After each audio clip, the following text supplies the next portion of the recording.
할렐루야. 네. 오늘도 하나님의 크신 은혜가 우리 가운데 있기를 축원합니다.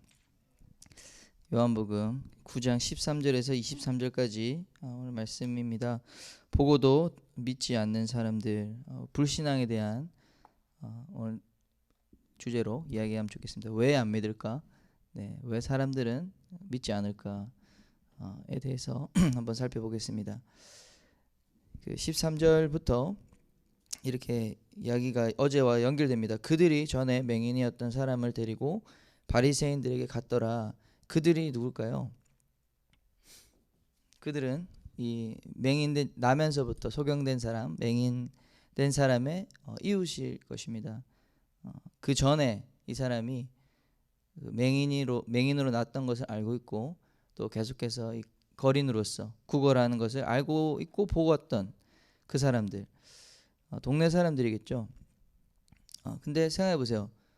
그 당시에 그 전에도 그렇고 예수가 어떤 분이냐, 예루살렘에는 종교 사기꾼이다, 그런 말들이 계속 퍼져 있고 그가 하는 모든 것들이 하나님께로부터 온 것이 아니다. 선지자면은 어떻게 그 갈릴리에서 날 수가 있느냐, 우리가 그의 부모도 알고 그가 난 것을 다 아는데, 막 그런 얘기들을 하면서 이 제사장들, 종교 지도자들, 바리새인들은 예수님의 어떤 영향력, 예수 그리스도, 예수님의 이 등장에 대해서 달가워하지 않으면서 이런 많은 말들을 만들어냈었기 때문에 사람들이 믿지 않았죠.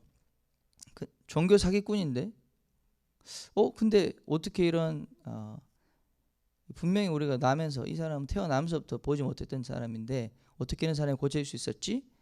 거기에 이제 서로 의견이 분분한 거죠. 그러다가 사기꾼이야, 믿지 마, 야 저 이단이야. 이쪽에서는 아니야, 야 어떻게 하나님이 보내신 사람이 아닌데 이렇게 치료되고 변화되냐, 그런 일이 있다고 난 처음 들었다. 선지자야, 하나님 보내신 사람 맞아, 이러면서 이제 서로가 서로에게 각자 이제 생각을 했겠죠. 얘기를 하고 말을 했겠죠. 그러다가 또 여러 가지 이제 논쟁이 있을 텐데, 우리가 그러면 지도자에게 가서 물어보자. 그래서 다시 보게 된 사람을 데리고 간 거예요. 데리고 야 같이 가자 이래가지고 지역 어떤 회당이나 종교 지도자들로부터 이 조언을 받아서 자신들의 그 생각을 결정하려고. 근데 또 보시면 14절에 언제 이런 일을 하셨습니까? 안식일에 또 치료, 이 고치는 것을 하셨기 때문에 일종의 안식일에 의료 행위를 해서 안식일의 규례를, 원칙을 깼다라는 그런 오명도 또 쓰셨어요, 예수님께서. 하나님으로부터 온 사람이고 선지자면은 말씀을 지켜야 되는데, 하나님이 정한 규칙, 법칙을 지켜야 되는데 봐라, 안식일에 하지 않았냐. 안식일을 범한 사람이, 안식일의 규례를 어긴 사람이 어떻게 하나님의 일을 한다고 할 수 있는가? 이런 논쟁까지 들어간 거죠. 예수님이 보면은 왜 굳이 이렇게 논쟁을 만드셨는지 모르겠어요. 논란을 만드셨을까? 그 전에도 38년 된 병자에게도 딱 그날 안식일에 고쳤단 말이지. 거기에는 예수님의 의도가 있는 것입니다. 예수님이 일부러 하루 지나서 고치도 이 사람이 38년 그랬는데, 이 소경은 평생 그랬는데 나면서부터 그 하루 상관으로 뭐가 큰 변화가 있겠어요. 근데 예수님이 일부러 그날만, 안식일만 고치시려고 하는 그 의도적인 행동이 있으셨다. 우리가 그걸 생각하셔야 됩니다. 왜 그랬을까? 우리 계속 보시죠.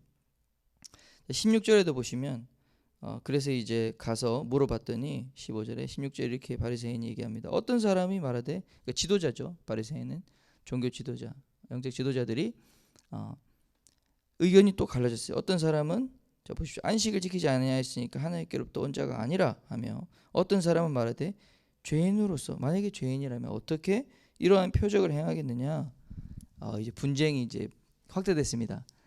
우리 일반 그 이웃들의 논쟁에서 바리새인들, 지도자들까지도 이렇게 의견이 갈리었던 것을 우리가 알 수 있습니다. 여러분은 뭐가 더 중요합니까? 여러분에게는 원칙이 중요하다. 원칙이 가장 원칙제일주의가 있어요. 그래서 이 원칙이 깨지면은 아무리 일이 잘 돼도 안 돼. 이 원칙 지키는 게 더 중요한 사람이 있어요. 뭐 결과, 어떤 사람은 이제 결과가 중요하기 때문에 원칙은 무시해도 돼. 수단과 방법을 상관하지 말고 결과를 내라. 군대식이죠, 군대식. 네. 그 뭐 다 장점이 있겠지만은 원칙과 종교성이 강하기 때문에 또 원칙, 법칙 이런 것으로 이 뭐 중요한 건 원칙이야. 중요한 건 과정이지. 결과가 뭐가 중요해? 뭐 이런 사람과 뭐 중요한 건 결과지. 이게 또 싸우죠.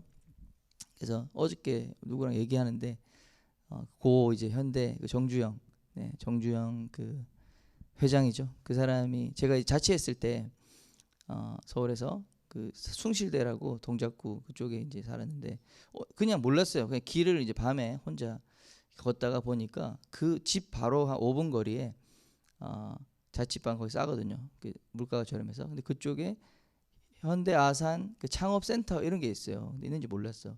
가다가 밤에 이렇게 딱 봤는데 우리 큰 얼굴 이렇게 정주영 회장의 얼굴이 딱 보이더라고. 그러면서 그분의 한 말이 딱 써 있는데 제가 이제 그 감동받았지. 뭐라고 했냐면은 길은 없으면 만들면 된다. 이런 말이었어요.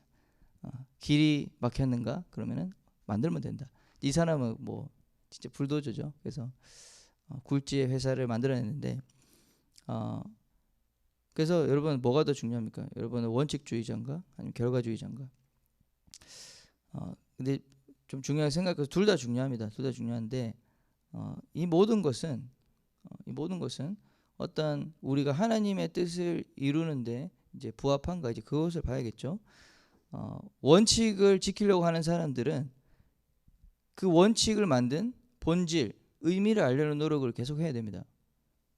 왜 이런 원칙을 정했는지 그거를 잃어버려 나중에는. 그래서 그 원칙만 남아. 그게 율법주의입니다. 그게 율법주의. 왜 이런 것을 만들었을까? 안식일의 규례가 있죠. 네, 안식일에는 쉬라 그랬어요. 일하지 마라 그랬습니다. 왜 그런 걸 주셨는가 알아야죠. 궁극적으로는 우리를 위한 거죠. 인간을 위한 것입니다. 인간을 위해서 그렇게 주신 것이고 또 그러나 예수님께서 그러면 진짜 안식일 어겼는가? 이것도 다 자세히 살펴야죠. 예수님께서 그 말씀 안식법을 만드신 분이시고 그 선포하신 분이신데 삼위일체 하나님의 이제 성자 하나님이신데 그 정말로 이들의 말대로 안식일이 하나님 만드신 법인데 어길 수가 없는 건데 실제로 이러한 그 안식일에 그 행동을 하면 안 되고 이런 것들은 지금 뭐 의료행위를 하면 안 되고 어떤 행위를 하면 안 되고 이것들은 이제 더 이걸 잘 지키기 위해서 이 후대에 이제 이 사람들이 부칙을 세운 겁니다. 부차적으로 만든 규칙이지 이 모든 것을 디테일하게 정하지 않았거든요. 하나님께서 큰 대원칙 그리고 우리가 일반적으로 있어야 되는 이런 일주일에 하루를 이제 안식하시고 또 그때는 하나님을 찾게 하시고 그런데 또 많은 경우에 이 안식일에 또 이들 스스로도 뭐 예를 들어 짐승이 빠졌다 물에 빠졌다 이런 거는 빼줘야 돼. 짐승이 구덩이에 빠졌는데 하루 지나면 죽을 수도 있잖아요. 그러니까 그런 것들은 또 다 인정했거든요. 그러니까 이것이 생명이 죽는데도 원칙을 지키는 것은 그거는 잘못된 적용인 거죠. 그러니까 본질을 알지 못하는 본질을 잃어버린 이제 원칙 적용 원칙주의자가 되는 것입니다. 그래서 여러분 원칙주의자가 돼서는 안 된다. 원칙주의자가 얼마나 무서워요. 예수님도 지금 이단으로 찍어버리는 그런 무서운 결과가 나올 수 있는 것이죠. 그래서 이들의 주장은 이것입니다. 법을 어겼는데 원칙을 어겼는데 어떻게 하나님일 수 있느냐? 어떻게 하나님께로부터 온 선지자일 수가 있느냐? 네. 설득력 있습니다. 그러나 이 원칙주의자의 함정이 있다는 사실 항상 우리는 본질과 의미 알려는 노력을 함께하면서 원칙을 지켜가야 된다. 수많은 그래서 이 법들, 법칙들 이런 것들 특별히 우리 내규 이런 것들도 계속 수정돼요. 계속 업데이트되고 어떤 조직도 회사도 시작할 때 딱 정해놓고 정관 적어놓고 우리는 이 정관에 따라서 이걸 지켜야 됩니다. 이런 데는 100% 망해요. 100% 망해. 그런 교회는 100% 망합니다, 여러분. 계속해서 바뀌어요. 계속해서 수정하고 보완하고 하나님의 말씀도 하물며 이 모든 우리 인생을 다 다루는데 10계명 딱 크게 요약하면 10계명이에요. 더 크게 요약하면 2계명이에요. 하나님 사랑, 이웃 사랑이에요. 그러니까 더 구체적인 걸 정하면 정할수록 우리 인간이 또 거기에 이제 함몰되고 또 우리 옥죄에 있다는 걸 알기 때문에 원칙은 이제 작아야 됩니다. 핵심을 해야 되고 또 디테일한 것들은 계속해서 수정되고 변화되는 것이 정상이고 그렇게 해야만이 된다. 그 중요한 것은 왜 우리 청년부에도 왜 회칙이 있습니까? 왜 교회에도 이런 것들이 있습니까? 궁극적으로는 이 하나님의 말씀 앞에 우리 공동체가 더 나아가고 하나님을 기쁘시게 하는 공동체가 되고 그렇죠? 주님의 부르심과 사명을 잘 이루도록 하기 위해서 그런 것들이 있는 거지. 잘못될 경우에는 안전장치로서 있는 거지. 잘 나가야 되는데 그게 발목 잡아가지고 이거를 뭐 여러분 이런데 100% 망해요. 그렇게 해서 성공하는데 절대로 없습니다, 여러분. 중요한 것은 왜 이런 원칙이 세워졌는가 본질과 의미를 알려는 노력이 늘 제고돼야 된다. 꼭 기억하시기 바랍니다. 결과가 중요한 사람, 무조건 결과가 중요한 사람. 결과 중요하죠. 근데 이제 그 17절에 한번 또 설명하겠습니다. 자, 적용.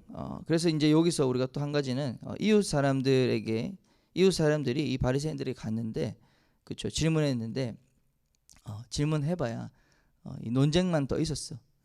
결과적으로 자기들이 원하는 답, 자기들의 고민을 시원하게 해결해주지 못했다는 것 우리가 기억하시고, 정말 우리가 어떤 사람에게 우리 인생의 고민과 질문이 있잖아요. 네. 그럴 때 누구에게 할 것인가, 어떤 사람의 조언을 들을 것인가, 이것도 중요하다고 생각합니다. 그래서 사랑하는 여러분, 우리 하나님 중심의 사람, 또 하나님의 말씀 앞에 정말 우리 참되신 영원하신 진리의 하나님, 그분께 나아갈 때 진리가 저 여러분을 자유케 할 줄 믿습니다. 진리의 그 반석 위에 설 때 우리는 사람의 인간 중심, 사람 중심에게 가는 것과 전혀 다른, 우리 흔들리지 않는 그런 안정감을 얻게 될 것이다. 여러분 꼭 기억하시는 여러분 됐으면 좋겠습니다. 자, 그래서 이 계속 논쟁이 아직 끝나지 않았는데요. 17절을 보시면 이제 자기들 스스로 이제 결론이 안 맺어지니까 쉽게 말해 바리새인들이 같은 어떻게 보면 같은 그룹인데도 이제 서로가 이렇게 나눠져서 논쟁이 되니까 맹인되었던 사람, 그 당사자에게 이제 묻습니다. 그 사람이, 예수님이 내 눈을 뜨게 하였으니 너는 그를 어떤 사람이라 하느냐? 자, 이제 결과를 입은 사람이죠. 네. 예수님의 이 수많은 논쟁, 안식일에 어쨌든 하셨다 해가지고 문제가 있었지만은, 자, 그래, 결과를 얻은 그 당사자, 이 맹인 되었던 사람, 이제는 맹인이 아니죠. 물어봤습니다. 너는 그래서 어떻게 생각하냐? 자, 열매라고 생각했는데, 여러분 열매가 그러니까 우리가 생각하는 그 어떤 결과, 열매를 이제 냈다는 것 자체로 우리가 다 정당한 시각에서는 안 되겠죠. 네, 진정한 선한 열매, 선한 결과는 또 이 피드백을 받아봐야 됩니다. 그래서 우리는 생각에 그래서 결과가 중요하다 가지고 막 다 무시하고, 물론 이제 무시하면 안 되죠. 그래서 절차도 우리가 하나님의 선하신 법을 따라야 됩니다. 그런데 이제 가장 또 중요한, 또 좋은 것은 이 치료된 사람이, 우리가 사역한 대상이 이렇게 정말 스스로 내가 이렇게 치료받은 것, 그래서 나를 치료한 사람은 나는 선지자라고 생각한다, 나는 하나님께로부터 온 사람이라고 나는 믿는다, 이러한 이제 놀라운 고백을 했습니다. 그러므로 이 결과가 정말 그냥 이 선한 결과였다는 것을 우리가 이제 알 수 있겠죠. 예수님이 평범한 사람이 아니었다는 것을 이 맹인은 알았던 것입니다. 그래서 선지자라고 표현한 것은 이 맹인의 지식을 이제 최선으로 동원한 거예요. 그래서 이 사람은 그러니까 어떤 메시아, 구원자 이런 개념이 없었겠죠. 그래서 선지자, 자신이 가진 지식을 최선을 다해서 표현한 말이에요. 그래서 이 결과, 맹인이 다시 보게 되는 이 역사, 여러분 참 재밌지 않습니까? 자신이 가장 잘 안다고 생각했던 이 바리새인들, 성경의 전문가들은 바로 예수님을 알지 못하고 있고 전혀 보지 못한다고 생각했던 그 우리 지도자 입장에서는 백성들도 보지 못한다 생각했어요. 근데 그 중에서도 진짜 육체의 눈까지 닫혀 있는 맹인을 어떤 식으로 생각했겠어요? 이들은 정말 아무것도 모른다 생각했죠. 실제 육체의 눈까지도 닫혀 있으니까. 근데 완전한 이 예수님의 치료와 표적을 통해서 역전이 일어납니다. 대역전이 일어납니다. 요한복음 9장 39절에 이렇게 말씀합니다. 예수께서 이르시되 내가 심판하러 이 세상에 왔으니 보지 못하는 자들은 보게 하고 보는 자들은 맹인이 되게 하려 함이라 하시니. 여러분, 이 보던 사람이 여러분 하나님 앞에 교만하면 그들이 사실은 지금 다 자기가 최고로 생각했는데, 자기가 제일 잘한다 생각했는데 여러분 완전 거꾸로 됐잖아요. 근데 맹인은 반대로 예수님이 누군지 알고 이제 바로 보게 됐다. 그리고 실제로 육체의 눈도 띄었다. 여러분, 이 역사를 우리가 여러분 잘 기억하시고 누구든지 그러므로 내가 나는 정말 이 소경된 자, 나면서 소경된 자 같은 자야 라고 혹시 인식하는, 스스로가 그렇게 인식하는 사람이 혹시 있습니까? 여러분, 예수님을 붙잡으시면 인생의 대역전이 일어납니다. 보지 못하는 자가 진짜를 보게 되는 그런 역사. 가장 이 밑바닥에서 정말 절망과 우울한 가운데 있다고 생각했던 내가 오히려 예수님만 잡았는데 내가 오히려 그 보는 사람이 되고 진정한 자유를 얻는 사람이 되고 다 가지고 있고 누리고 있다 생각하는 사람들은 오히려 그 예수님 앞에 딱 서면은 아무것도 가지지 못한 사람. 이 대역전이 일어나는 거예요. 예수님을 중심으로. 여러분 믿으십니까? 네. 보지 못하는 자들은 보게 하고 보는 자들은 맹인 되게 하시는 이것이 예수 그리스도 안에 있는 놀라운 하나님의 심판이다. 역전이 일어난다. 우리 그리스도인들은 그래서 그 소망, 영원한 소망을 품고 살아가는 자들인 줄 믿습니다. 그래서 우리는 믿음으로 그래서 살아야 합니다. 자, 18절. 그래서 이제 여기서 더 이상 이 맹인에게 물어봐서는 답이 안 나와. 그렇죠? 그러니까 또 다른 사람에게 물어보면 그의 부모에게 유대인들이 그가 맹인으로 있다가 보게 된 것을 믿지 아니하고 안 믿어. 맹인이 직접 당사자가 얘기했는데도 나를 고치신 분이 이분 하나님께로부터 온 선지자다. 안 믿습니다. 그래서 그 부모를 불러서 묻되 이는 너희 말에 맹인으로 나타나는 너희 아들이냐? 그러면 지금 어떻게 해서 보느냐? 이제 부모에게 이제 물어봤는데 맹인의 고백 증언은 이제 가치를 부여하지 않았다. 자, 또 부모에게 다시 물어봤을 때 부모는 답변이 아주 뭔가 제한되어 있다는 것을 알 수 있어요. 부모가 대답하여 이르되 20절에 이 사람이 우리 아들인 것과 맹인으로 난 것을 아나이다. 그러나 지금 어떻게 해서 보는지 모르겠지만은 그가 눈을 뜬 것은 사실입니다. 그가 장성하였으니 직접 물어보세요. 뭔가 이상하죠. 얼마나 기뻤을까요? 이 부모의 기쁨이 얼마나 충만했을까요? 그런데 이 당국자들, 이 바리새인들의 질문 앞에 딱 팩트만 얘기하고 있어요. 그렇게 태어났고 태어났을 때부터 보지 못했고 그런데 지금은 어떤 과정을 이루는지 모르겠지만 누가 고쳤는지 모르겠어요. 알았는데도 모른다 했을지 모르겠어요. 근데 지금 보니까 변화가 됐습니다. 치료가 됐습니다. 직접 한번 물어보십시오. 왜 그랬는가? 22절에 이제 나옵니다. 그 부모가 이렇게 말한 것은 이미 유대인들이 누구든지 예수를 그리스도라 시인하는 자는 출교하기로 결의하였으므로 그들을 무서워함이라. 출교, 이제 종교에서 떠나보낸다는 거죠. 유대인의 어떤 그 자격을 박탈한다는 거죠. 하나님께 예배할 수 있는 권리, 선택받은 민족의 권리를 박탈한다는 것입니다. 무서운 거죠. 두려움을 심어주는 것입니다. 여러분, 예수 그리스도를 믿고 따르는데 대가지불이 있는 거죠. 이런 면에서 그래서 이 불신앙의 세상에서 우리가 믿음을 고백하려면, 믿음으로 인으로 살려면 이러한 두려움, 너 똑바로 말하면, 진실을 말하면 가만 안 둬 하는 것이 이 세상이다. 지금도 다름이 없다. 사실을 말 못하게 하는 분위기, 이런 것들이 언론을 통해, 미디어를 통해, 방송을 통해 또 사회 분위기라는 것을 만들어서 조장해서 이렇게 억압을 하는 것이죠. 그래서 우리가 이제 안티 기독교, 그러니까 정치적 올바름이라고 해서 어떤 PC, political correctness, 이 시대적 정신이라는 것을 만들어 놓고 언론, 미디어, 방송 모든 문화를 통해서 이거에 대해서 금기시 말 못하게 하는 거죠. 뭐 동성애 코드, 뭐 다양하죠. 뭐 요새는 어떤 여성, 뭐 페미니즘, 페미니스트, 뭐 그러한 여러 가지 반성경적인 것들을 만들어 놓고 이거에 대해서 동의하지 않으면은 뭔가 집단적인 이 린치를 당하고 그 사회에서 약간 매장이 되는 좀 출교죠, 출교. 네, 똑같습니다. 근데 그 궁극적인 정신이 뭐에 닿아 있느냐? 이 모든 이 시대적인 가치의 끝은 안티기독교예요. 안티기독교. 안티기독교. 우리 예수 그리스도의 진리, 하나님이 만드신 창조 질서를 반대하는 쪽으로 여러분 가게 돼 있어요. 그래서 지금 이 말씀, 그러니까 궁극적인 본질적인 것은 뭐 동성애니, 뭐 사회주의니, 공산주의니, 다양한 이러한 지금 시대적 가치가 페미니즘이니 추구하는 바는 이 반그리스도, 그리스도를 주라, 하나님이라, 그리스도의 말씀, 하나님의 말씀이 온 세상을 지배하는, 통치하는 그 절대 확고불변의 진리다 하는 것을 말하지 못하게 하는 것입니다. 이 정도 우리가 이제 살펴보고요. 그래서 불신앙의 특징, 왜 안 믿는가 정리해 보겠습니다. 첫째로 불신앙은 거짓 기준을 세웁니다. 거짓 기준을 세운다.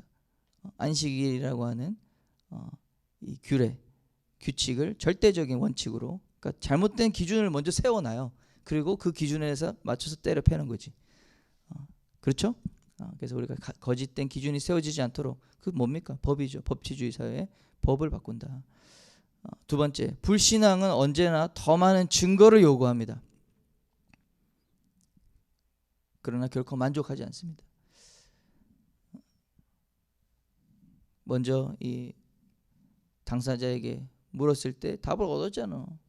당사자가 그렇다는데 부모에게 갔습니다. 부모의 말 들었잖아. 근데 부모의 말도 안 믿어요.